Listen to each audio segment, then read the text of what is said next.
Bismillahirrahmanirrahim. Alhamdulillahirrabbilalamin. Wassalatu wassalamu ala ashrafil anbiya wal mursalin wa ala alihi wa sahbihi ajma'in.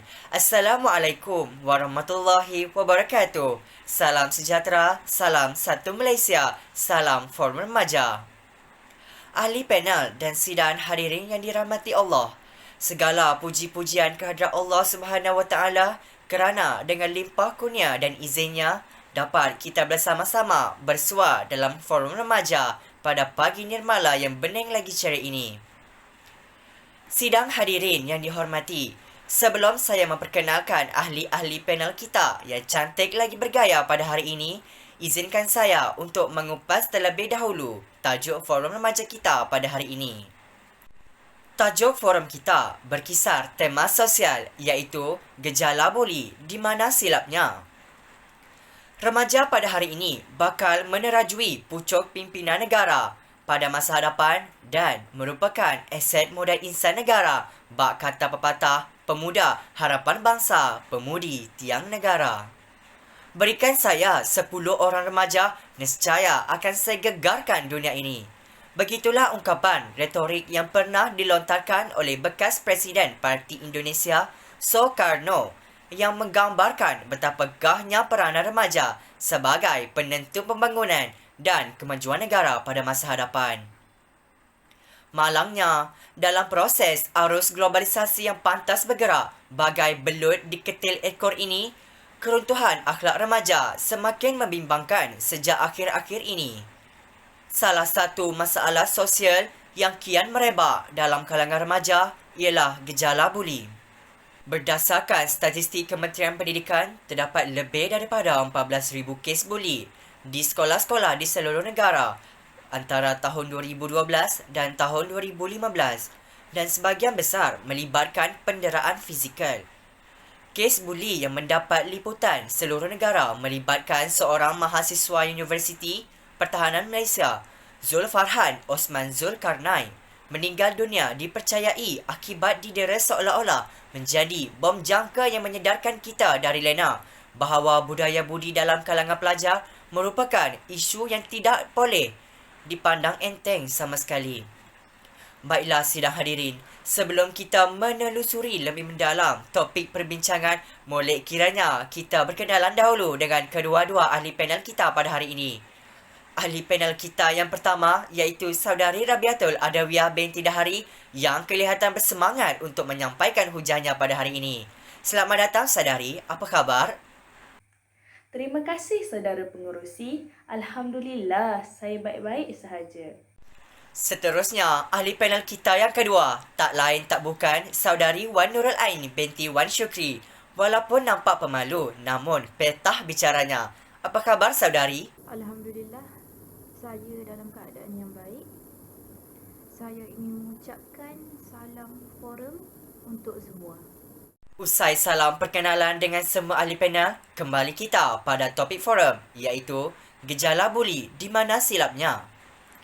Sidang hadirin yang dihormati, sebelum kita melangkah dengan lebih jauh lagi, eloklah kiranya kita menelusuri apakah sebenarnya yang dimaksudkan dengan buli dan apakah punca yang menyebabkan gejala ini semakin berleluasa dalam kalangan pelajar.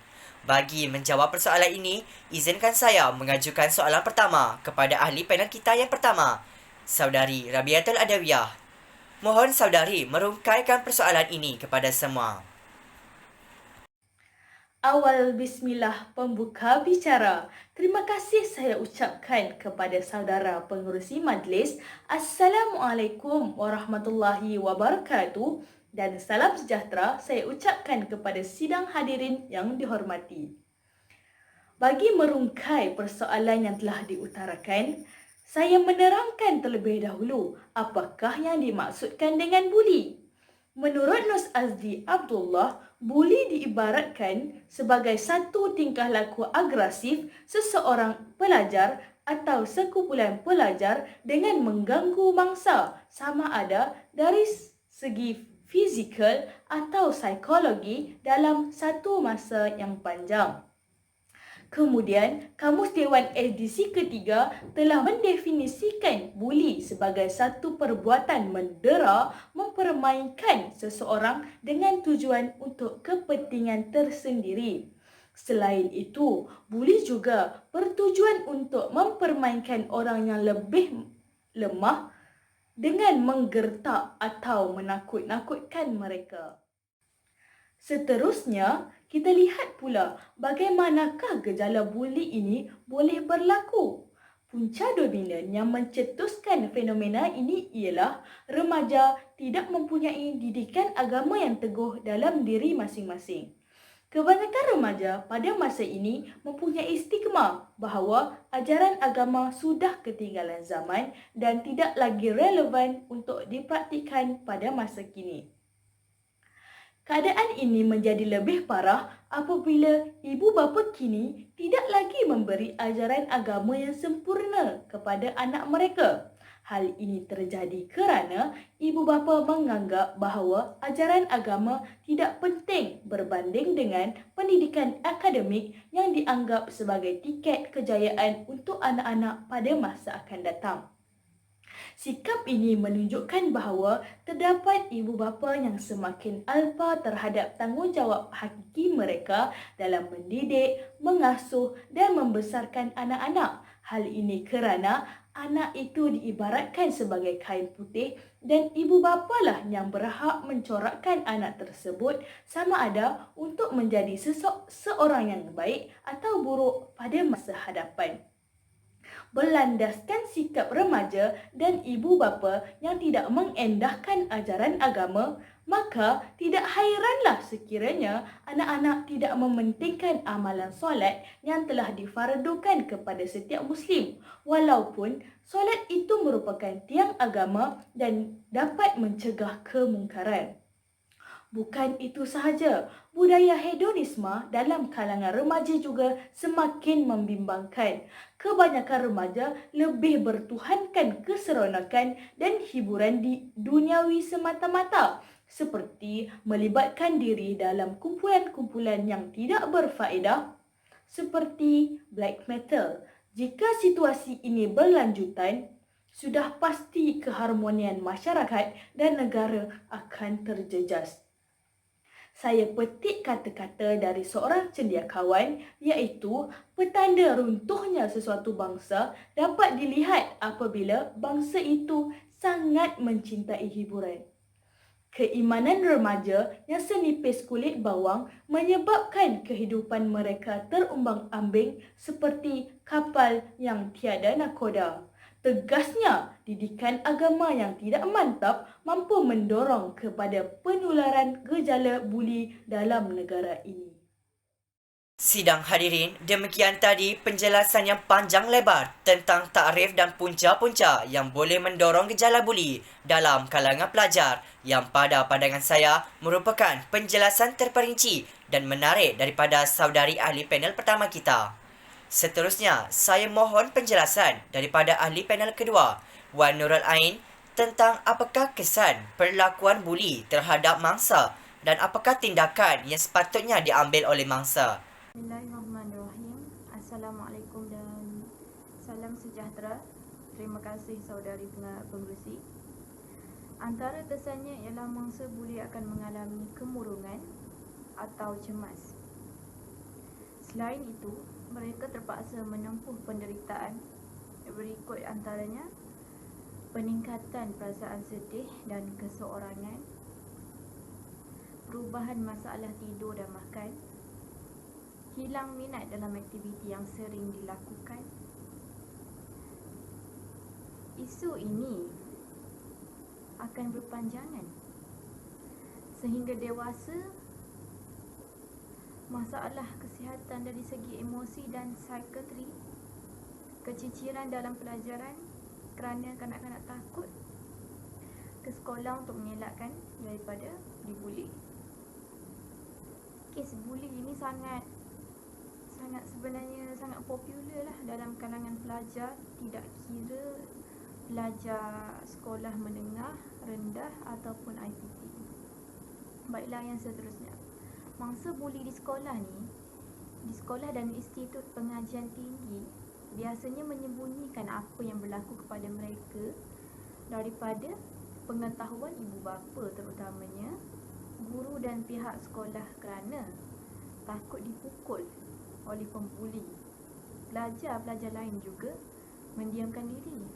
Kenapa boleh wujud keadaan sebegini? Kenapa boleh wujud keadaan yang sebegini? Hal ini ada kaitan dengan persepsi masyarakat kita sebagai masyarakat memandang remeh mengenai perkara ini.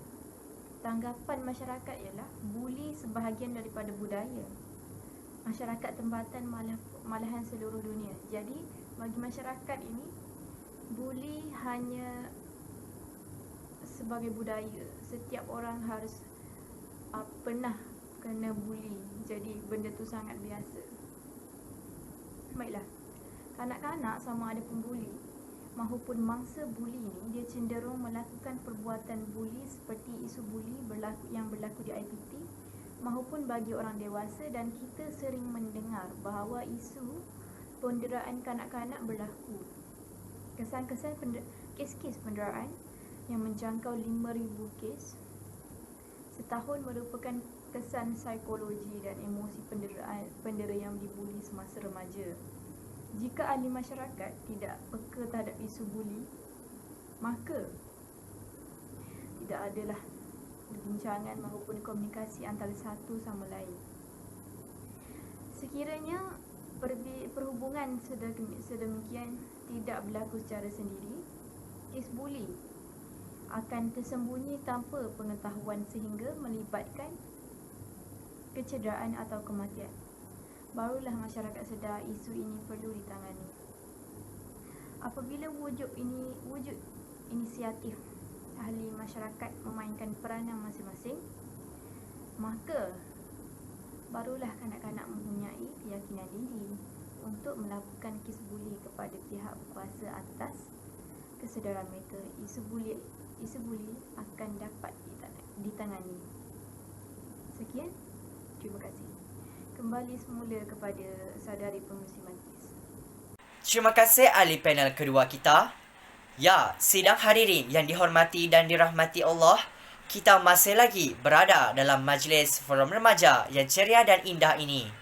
Pada ketika dan saat ini, kita masih lagi mengupas tajuk gejala buli di mana silapnya. Kita teruskan bual bicara pada hari yang bahagia ini.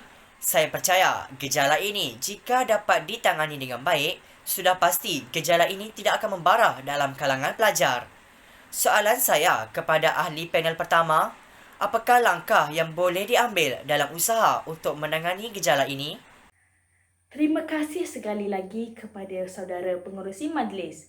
Bak kata pepatah, tiada penyakit yang tiada penyembuhnya. Terdapat pelbagai langkah yang boleh dipraktikkan bagi membendung gejala buli ini. Antaranya ialah ibu bapa sangat memainkan peranan penting dalam membendung kemelut ini. Ibu bapa haruslah mempamerkan contoh dan teladan yang baik kepada anak mereka supaya anak-anak dapat mencontohi dan juga mempraktikkan nilai tersebut. Hal ini kerana pada tanggapan anak-anak, perbuatan ibu bapa adalah sentiasa betul dan perlu diikuti. Janganlah ibu bapa hanya menunjukkan contoh yang baik di hadapan anak-anak, tetapi di belakang mereka, ibu bapalah yang menjadi tunjang kepada membuli serta menghina orang lain.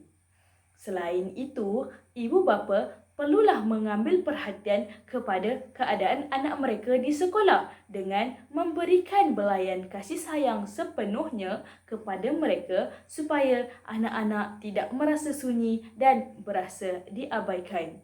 Ibu bapa juga harus memupuk nilai yang baik dalam diri anak-anak sedari kecil.